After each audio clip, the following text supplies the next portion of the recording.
구약 성경 요나서에 당시 아수르 제국의 수도였던 니누에가 나옵니다. 성경은 그 니누의 성읍에 대해서 이렇게 말씀합니다. 니누에는 사흘 동안 걸을 만큼 하나님 앞에 큰 성읍이라. 큰 성읍인데 걸어서 사흘은 좋게 걸릴 만큼 크다는 것이지요. 그렇다면 그 성읍이 과연 얼마나 컸을까요? 1842년 발굴이 시작되기 전까지 니누에가 실제로 역사에 존재했던 도시인가에 대해서 논란이 많았습니다. 그런데 1842년 프랑스의 학자 폴 에밀 보타가 모술 주재 영사로 임명되면서 니누에에 대한 고고학적 발굴이 시작되었습니다. 그 후에 영국의 고고학자이자 역사학자인 레이어드가 또 수많은 다른 사람들이 니누의 발굴에 동참하게 됩니다. 그러면서 현재까지 알려진 바에 의하면 니누의 결론은 이렇습니다. 니누에는 주전 6,000년 전 신석기 시대부터 사람이 살기 시작했고 요나 선자가 말씀을 외쳤던 주전 8세기에 최고의 전성기를 누렸습니다.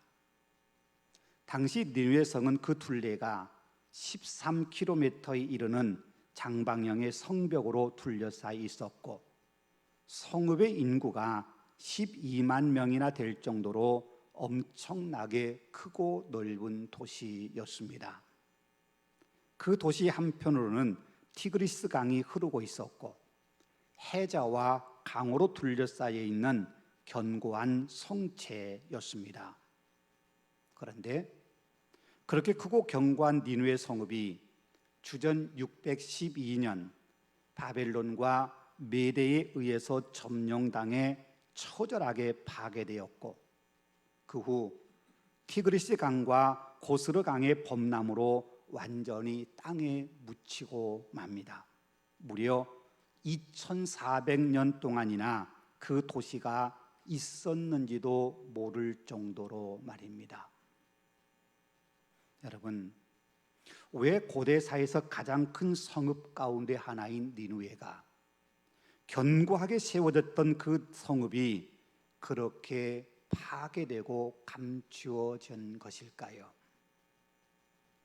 요나서의 이야기에서처럼 주전 8세기 죄악이 너무 커서 하나님께서 니누에를 멸망시킬 작정이셨습니다. 그런데 40일 후에 멸망당하리라는 요나 선자의 예언의 말씀을 듣고 니누에는 하나님 앞에 회개했고 회개한 니누에를 하나님께서는 불쌍히 여기셔서 멸망시키지 않으셨습니다. 그런데 그 후 니누에는 여전히 교만해졌고 큰 악에 빠져들었습니다. 그런 니누에를 향해서 하나님께서는 스바냐와 나홈 선자를 통해서 회개하라고 경고하십니다. 그런데 요나 시대와는 달리 그들은 하나님의 심판의 경고를 듣지 않았고 결국 하나님께서는 크고 견고했던 그 성읍 니누에를 멸망시키고 말았습니다. 스바냐 2장 13절의 말씀입니다. 여호와가 북쪽을 향하여 손을 펴서 아수르를 멸하며 니누에를 황폐하게 하여 사막같이 메마르게 하리니. 심판에 대한 예언의 말씀입니다. 니누의 멸망이 그냥 된 것이 아니라는 겁니다. 하나님께서 경고하셨듯이 하나님의 심판의 결과였습니다. 여러분, 그렇습니다. 아수르 제국을 멸망시켰던 바벨론도요, 하나님의 심판으로 인해서 페르시아와 메대 제국에 의해서 멸망을 당하고 맙니다. 아무리 강한 힘을 가진 제국이라 하더라도 하나님의 심판의 때가 되면 최후를 맞이할 수밖에 없습니다. 그렇다면 여러분, 하나님의 심판이란 무엇일까요? 여러분은 하나님의 심판, 그러면 무엇이 가장 먼저 떠오르시나요? 대부분의 사람들은 하나님의 심판을 무섭고 두려운 사건이라고 인식합니다. 그래서 신앙을 갖지 않는 사람들은 그 무섭고 두려운 일을 의식적으로 외면하기 위해서 하나님의 심판을 부인합니다. 하나님의 심판은 없다고요.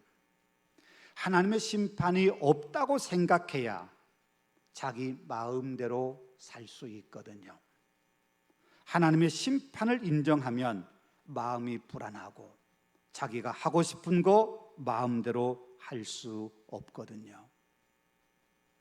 그렇다면 신앙인인 우리는 하나님의 심판을 어떻게 느끼십니까?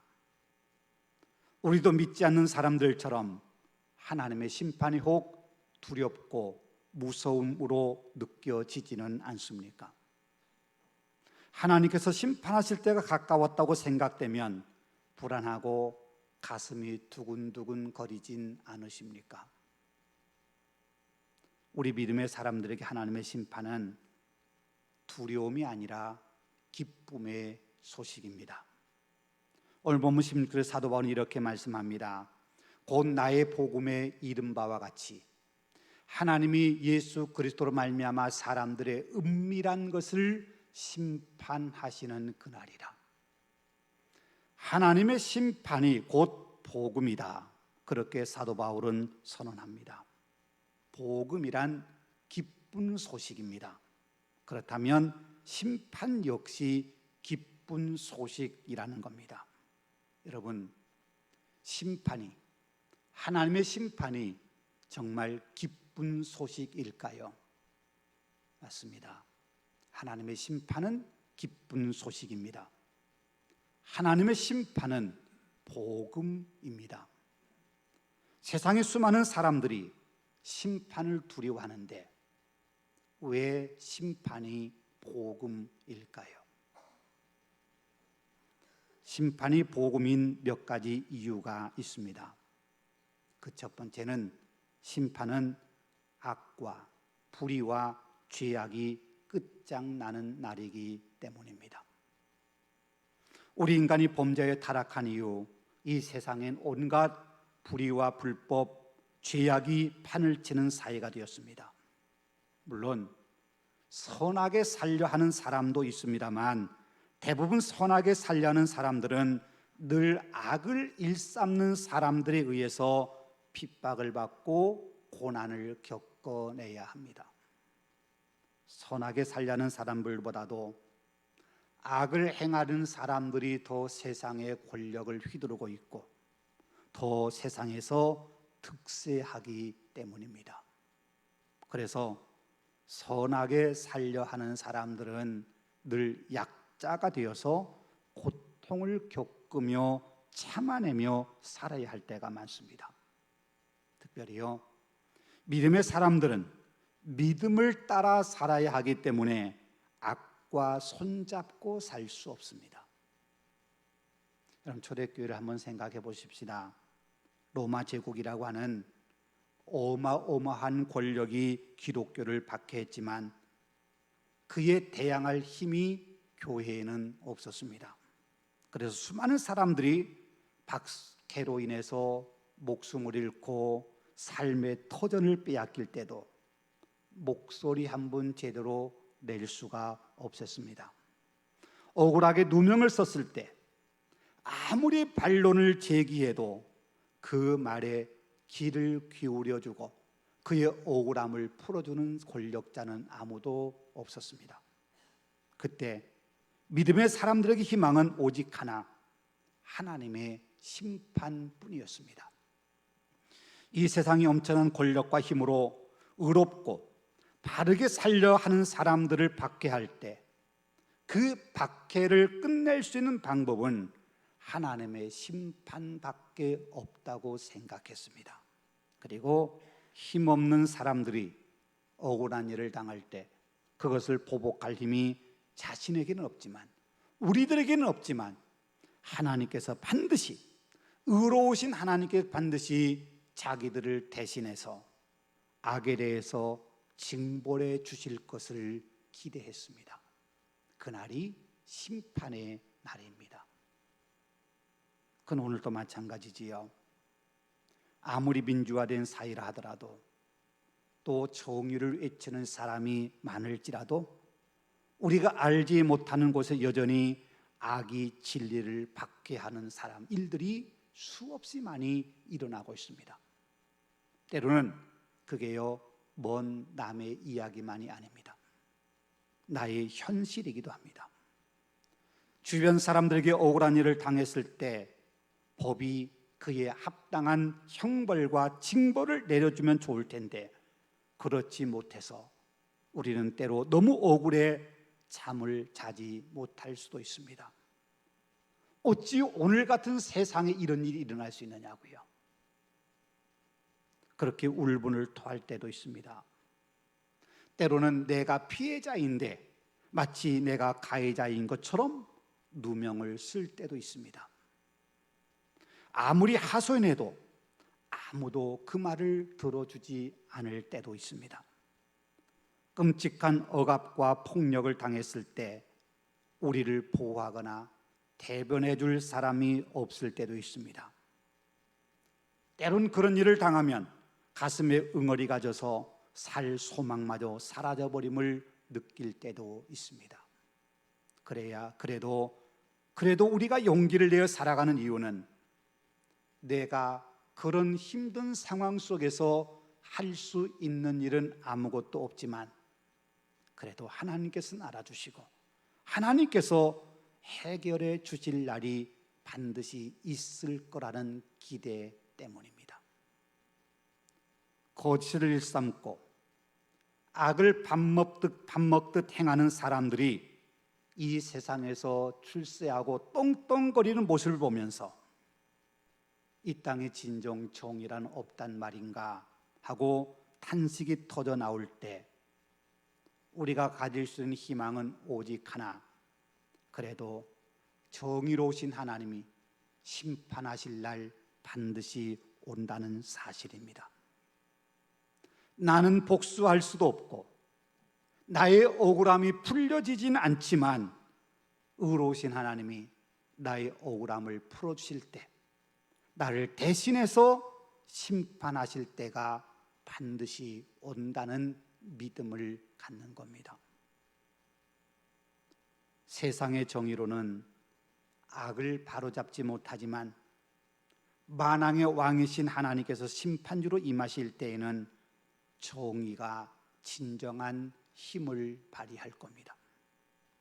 옳지 못한 것을 바로잡을 것이고 불의는 힘을 쓰지 못할 것입니다. 그걸 생각하면 하나님께서 이 땅에 심판주로 오신다는 것, 심판의 때가 있다는 것이 우리에게 얼마나 큰 위로가 되는지 모릅니다. 그렇습니다. 악을 행하는 사람들에게 하나님의 심판은 두려움이요 무서운 날입니다. 그러나 의를 행하는 사람에게는 자신이 당한 억울함이 풀어지는 날입니다. 자신의 아픈 마음이 상쾌해지는 날입니다. 날 대신해서 내가 할 수 없는 보복을 하나님이 완전히 해결해 주시는 날입니다. 감격의 날입니다. 그러기에 심판은요 저주가 아니라 축복이요 복음입니다. 심판의 때가 우리의 믿음의 사람들에게, 그리고 의롭고 바르게 살려는 사람들에게는 기쁨의 날입니다. 악이 패배하는 날이요 죄가 더 이상 힘을 쓸 수 없는 날이기 때문입니다. 심판이 복음인 또 하나의 이유가 있습니다. 그건 우리가 수고한 것에 대해서 하나님께로부터 인정을 받고 보상을 받는 날이기 때문입니다. 마태복음 25장에 우리가 잘 아는 양과 염소를 나누는 비유의 말씀이 있습니다. 예수님께서 자기 영광으로 모든 천사들과 함께 다시 오실 때 양과 염소를 구분하실 것입니다. 그리고 오른편에 있는 양들에게 이렇게 말씀하십니다. 내가 줄일 때 너희가 먹을 것을 주었고 목마를 때 마시게 하였고 나그네 되었을 때 영접하였고, 헐벗었을 때 옷을 입혔고, 병들었을 때 돌아보았고, 옥에 갇혔을 때 와서 보았느니라. 물론 그들은 자기들이 언제 주님을 위해서 그렇게 했는지 모른다고 대답합니다. 그러나 주님께서는요, 줄인 사람들, 목마른 사람들, 나그네, 헐벗은 사람, 병든 자에게 한 것이 곧 내게 한 것이라고, 주님께 한 것이라고 말씀하십니다. 그러면서 너희를 위하여 예비된 나라를 상속하라고 선언하십니다. 여러분, 그렇게 주님께로부터 칭찬받을 사람이 누구일까요? 자신을 드러내지 않고 묵묵히 자신에게 주어진 삶을 최선을 다해 살아가는 사람들입니다. 남들이 알아주든 알아주지 않든 자신이 선을 행할 기회가 주어졌을 때 기꺼이 손을 내밀어 도움을 주는 사람입니다. 주님을 사랑하는 마음으로, 그리고 이웃을 사랑하는 마음으로 어렵고 힘든 사람을 볼 때 작은 도움이라도 베푸는 사람입니다. 내가 도와주면 그도 나를 도와주겠지라는 기대감이나 바라는 것 없이 그게 마땅히 자신의 해야 할 일이라고 생각하고 기쁘게 선을 베푸는 사람들입니다. 그들이 이 땅에서는 보상받지 못했을 것입니다. 가난하고 병들고 힘없는 사람들이기에 그들이 도움을 준 이에게 뭔가 보상해 줄 수 없었을 겁니다. 그러나 이 땅에서는 보상받지 못한 것들을 심판의 때에 하나님께서는 반드시 보상해 주신다고 약속하십니다. 여러분, 그래요. 우리가 세상을 살아가면서 많은 경우에 내가 노력한 것에 대해서 보상을 받습니다. 학생들이 열심히 공부하면 좋은 성적으로 보상을 받습니다. 회사에서 열심히 일을 하면 월급이나 또는 연봉으로 보상을 받습니다. 스포츠 선수들이 열심히 연습해서 좋은 성적을 내면 연봉이나 팬들의 박수갈채로 보상을 받습니다. 그런데요, 우리가 한 일에 대해서 언제나 보상이 현실적으로 따라오지 않을 수도 있습니다. 때론 내가 수고하고 노력한 것만큼의 성과나 보상이 따라오지 않는 경우도 우리는 많이 경험합니다. 그럴 때 때로 우리 마음이 낙심될 수 있습니다. 내가 이런 일을 계속해야 하나 하고 말입니다. 아무도 알아주지 않는데, 수고해봐야 얻어지는 것이 없는데, 그런 생각이 들기 때문입니다. 그래서 때로는 포기하고 그만둬 버리고 싶은 마음이 들기도 합니다. 그런 우리에게 하나님께서 이렇게 권면하십니다. 선을 행하되 낙심하지 말지니 포기하지 아니하면 때가 이름에 거두리라. 때가 이름에 거두리라. 여러분, 그때가 언제일까요? 내가 수고하고 노력하고 힘써 애쓰고 무언가 위해서 선을 행하는 그것에 우리가 얻어지는 때, 보상받는 때 반드시 온다는데 그때가 언제일까요? 물론 우리가 땅에 사는 동안에 그때가 올 수도 있습니다.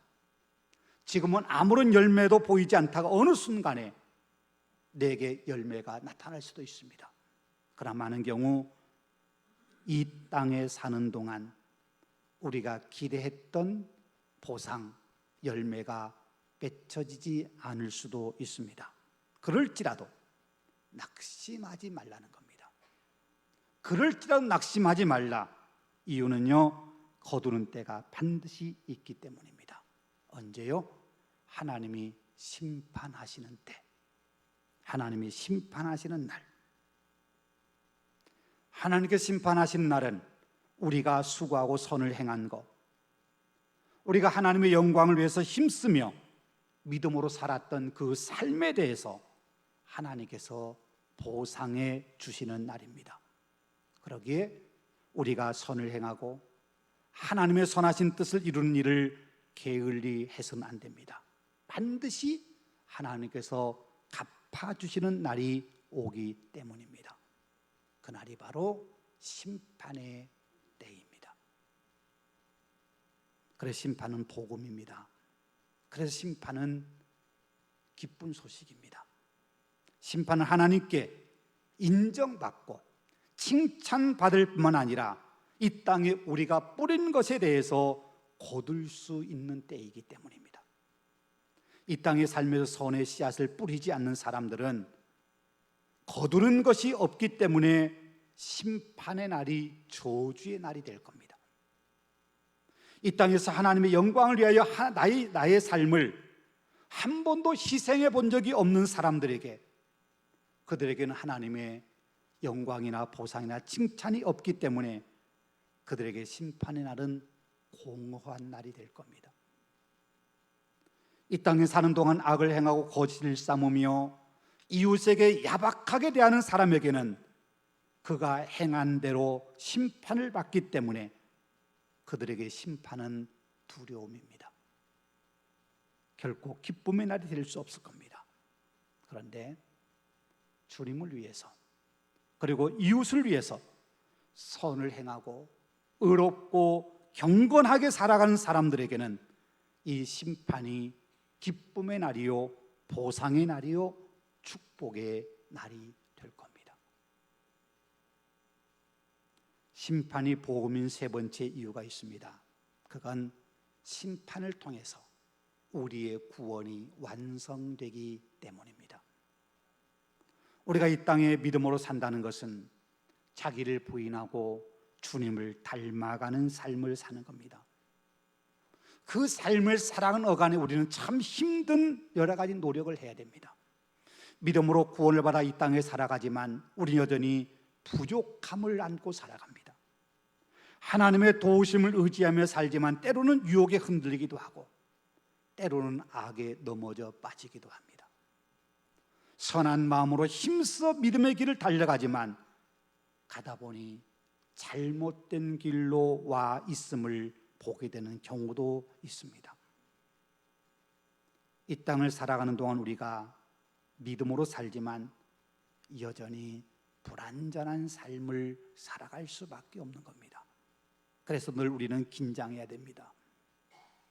하나님의 뜻에 어긋나지 않게 살기 위해서 기도하며 깨어 있어야 됩니다. 하나님의 선하시고 기뻐하시고 온전한 뜻이 무엇인지 분별하기 위해서 우리는 늘 고민하며 우리가 힘써 살아야 됩니다. 그래야만 믿음의 삶을 바르게 살 수 있기 때문입니다. 그래서 믿음의 삶은 언제나 깨어있는 삶이어야 되고 긴장된 삶이기도 합니다. 그러나요, 심판은 우리에게 그 모든 수고와 모든 긴장을 멈추게 할 겁니다. 심판 이후에 우리에게 주어진 것은 구원의 완성입니다. 새 하늘과 새 땅에서 하나님과 영원히 함께 살게 될 겁니다. 여러분, 성경은요, 심판 이후에 주어질 하나님의 나라에 대해서 이렇게 말씀합니다. 다시는 저주가 없으며. 저주가 없다는 말은 우리를 저주와 형벌로 몰아넣는 것이 없다는 뜻입니다. 심판 이후에 들어갈 영원한 나라에서 우리를 유혹하는 악의 세력은 더 이상 우리 곁에 없을 겁니다. 마귀도 없고 유혹도 없습니다. 죄를 지으면 어쩌지? 죄에 넘어지면 어쩌지? 하는 걱정과 두려움, 우리에게 다 사라질 겁니다. 심판 이후에 주어질 영원한 나라에 없는 것 또 하나 있습니다. 다시 밤이 없겠고. 성경에서 밤은요, 죄악의 시간을 말합니다. 빛과 대도되는 밤은 죄악이 난무하고 악이 자행되는 때입니다. 그런데 영원한 나라에는 그런 밤이 없습니다. 죄가 없기 때문입니다.